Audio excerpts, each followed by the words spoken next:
నిజంగా కేటీఆర్ గారికి నేను మీడియా ద్వారా సూటిగా ఒక సవాల్ విశ్వదలుచుకున్నా.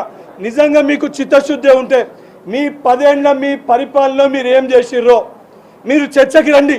మా 15 నెలల పరిపాలనలో మా ప్రభుత్వం ఏం చేసిందో మేము చెప్తాం. మీరు ఈరోజు మా హామీలు మా గ్యారంటీల గురించి మాట్లాడుతున్నారు. మీ మేనిఫెస్టోలో ఒక హామీ ఉండే, ఒక గ్యారంటీ ఉండే, దానికి ఎటువంటి డబ్బు అవసరం లేకుండే, దానికి రూపాయి ఖర్చు లేకుంటే ఇచ్చే హామీ ఒకటి ఉండే. అది దళితుని ముఖ్యమంత్రి చేస్తా అని చెప్పి మీరు మాట్లాడారు. మీరు ఎందుకు చేయలేకపోయినరు? చేయకపోతే తల నరుక్కుంటాను నువ్వు మాట్లాడినావు. ముందు వాస్తవానికి తెలంగాణ రాష్ట్రంలో ఉన్న దళిత సోదరులకి దానిపైన సమాధానం చెప్పి దాని తర్వాత మీ తండ్రి గారు కానీ నువ్వు మాట్లాడాలని చెప్పి కేటీఆర్ గారికి సూచిస్తున్నా.